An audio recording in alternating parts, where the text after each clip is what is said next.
Tu crois avoir compris Squid Game? Tu penses également que c'est juste une série sur des jeux mortels, une critique de l'argent ou un simple battle royale coréen? Détrompe-toi. Squid Game, c'est bien plus qu'une histoire de dette et de survie. C'est un miroir de notre société, de ses hypocrisies, de nos désirs les plus sombres, et peut-être même de ta propre vie. Aujourd'hui, on va décortiquer ensemble chaque facette de Squid Game. On va aller au-delà des apparences, analyser les personnages, les symboles, et surtout ce que cette série révèle sur nous, sur notre époque, et sur notre rapport à l'argent, au pouvoir et à l'humanité. Reste jusqu'au bout, parce que ce que tu vas entendre risque de te faire voir ta vie autrement. Et peut-être même de te donner des clés pour mieux comprendre le monde qui t'entoure. Sorti en 2021 sur Netflix, Squid Game a immédiatement explosé tous les records. Une série sud-coréenne écrite et réalisée par Hwang Dong-hyuk qui a captivé le monde entier. Mais pourquoi? Parce que derrière ces jeux mortels et ces couleurs flashy, Squid Game raconte une histoire universelle, celle de la survie, du désespoir, de la lutte pour la dignité. Le héros, Song Gi-hoon, est un homme brisé par la vie. Divorcé, endetté, incapable d'être un bon père pour sa fille, il vit avec sa mère malade et accumule les échecs.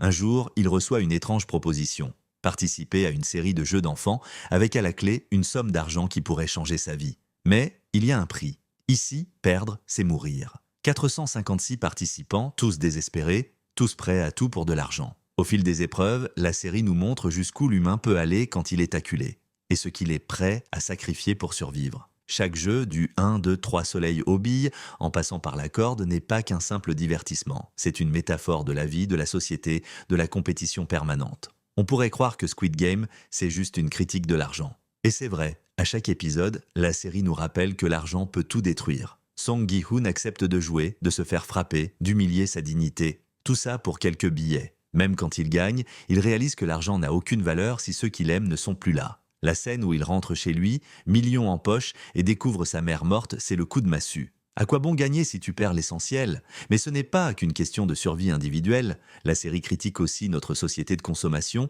qui pousse les gens à s'endetter, à courir après un bonheur illusoire. Regarde autour de toi. Combien de gens vivent au-dessus de leurs moyens, juste pour paraître, pour exister aux yeux des autres? Squid Game, c'est le reflet de cette spirale infernale. On joue, on perd, on recommence, jusqu'à s'y perdre soi-même. Et toi, as-tu déjà ressenti cette pression de l'argent? As-tu déjà fait des choix que tu regrettes juste pour survivre ou pour plaire? Squid Game va plus loin que la simple critique de l'argent. La série met aussi en lumière la pression sociale, l'obsession de la réussite et l'hypocrisie des apparences. Regarde le personnage de Sang-woo, le bro intelligent, le modèle parfait, diplômé, promis à un avenir brillant, mais qui cache des dettes, des mensonges et une double vie. Sa mère, fière de son fils, découvre la vérité brutalement. La série nous montre à quel point il est facile de mentir à ceux qui nous aiment, et à quel point la société préfère les apparences à la vérité. Même dans le jeu, chacun porte un masque. Certains se montrent de forts, d'autres vulnérables, mais tous cachent leurs failles. Les organisateurs eux-mêmes, avec leurs masques de cerf, de carré, de triangle, incarnent cette société où personne n'ose se montrer tel qu'il est. As-tu déjà eu l'impression de devoir jouer un rôle, de cacher qui tu es vraiment pour être accepté? Dans Squid Game, tout le monde est censé être égal. Les règles sont claires, tout le monde a une chance, tout le monde peut gagner. Mais est-ce vraiment le cas? Derrière les masques, il y a des trafics, des alliances, des trahisons. Même dans un jeu où la vie de chacun est en jeu, l'égalité n'est qu'une façade. La série nous force à regarder en face ce que nous refusons d'admettre. La société promet l'égalité, mais la réalité, c'est la compétition, la manipulation et la survie du plus fort. Ce n'est pas le plus gentil qui gagne, mais le plus malin, le plus stratégique, parfois le plus cruel. Rappelle-toi l'épisode des billes, où les alliances volent en éclats, où la trahison devient une question de survie. C'est dur à regarder, mais c'est une métaphore de notre monde. Parfois, pour avancer, il faut laisser des gens derrière soi. Chaque personnage de Squid Game incarne une facette de la société. Song Gi-hoon, l'homme ordinaire, brisé, mais encore capable d'empathie. Sang-woo, le diplômé modèle, prêt à tout pour sauver les apparences. Ali, l'immigré, exploité, naïf, symbole de l'injustice sociale. Sebyok, la réfugiée nord-coréenne, prête à tout pour protéger sa famille. Le vieil homme, l'énigme, à la fois victime et bourreau. Chacun joue pour survivre, mais aussi pour une cause, la famille, la dignité, la reconnaissance, la vengeance.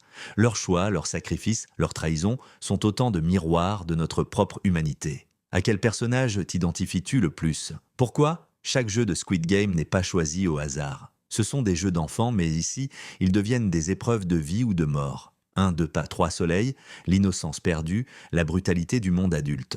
La corde, la force du collectif, puis la trahison, les billes, la confiance, la manipulation, la douleur de la perte, le pont de verre, le hasard, la chance, la peur de l'inconnu. Ces jeux nous rappellent que la vie, c'est une succession d'épreuves, de choix, de risques. Parfois, tout se joue à un détail, à une décision, à une confiance mal placée. Tous les personnages sont seuls, même entourés. Chacun porte ses blessures, ses secrets, ses regrets. Ils jouent, non pas pour gagner, mais pour échapper à leur propre vie, à leur propre vide. La solitude, la honte, la peur d'être différent. Squid Game, c'est le cri silencieux de ceux qui n'ont plus rien à perdre. Mais c'est aussi un appel à la solidarité, à l'empathie, à la reconnaissance de l'autre. Les organisateurs du jeu, les VIP, regardent les participants comme des animaux dans une arène. Ils parient, ils rient, ils se divertissent de la souffrance des autres. C'est une critique féroce de notre société du spectacle, où la souffrance devient un divertissement, où l'on zappe sur la misère comme sur une émission de télé-réalité. Squid Game nous interroge.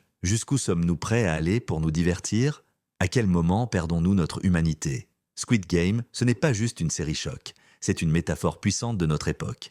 L'argent comme illusion de bonheur, les apparences comme prison. La société qui promet l'égalité mais nourrit la compétition et surtout la question « qu'es-tu prêt à sacrifier pour survivre ?» La vraie victoire, ce n'est pas de gagner le jeu, c'est de ne pas perdre son humanité en chemin. Et toi, dans ta vie, quels sont les jeux auxquels tu joues sans même t'en rendre compte? Quel masque portes-tu pour être accepté? Quels sacrifices as-tu fait et lesquels regrettes-tu? Squid Game nous invite à nous interroger sur nos choix, nos priorités, nos valeurs, à ne pas laisser la société, l'argent ou la peur décider à notre place. Je veux savoir, as-tu déjà ressenti ce vide intérieur? As-tu déjà voulu tout envoyer valser pour retrouver qui tu es? Vraiment? Raconte-moi ton expérience en commentaire. Partage cette vidéo si tu veux d'autres analyses qui vont au-delà de la surface. Merci d'avoir regardé jusqu'au bout. Si cette vidéo t'a parlé, laisse un like, abonne-toi et partage-la autour de toi. La première règle du Squid Game, c'est de ne jamais oublier qui tu es, même quand tout le monde veut que tu joues un rôle. À très vite pour un nouveau décryptage.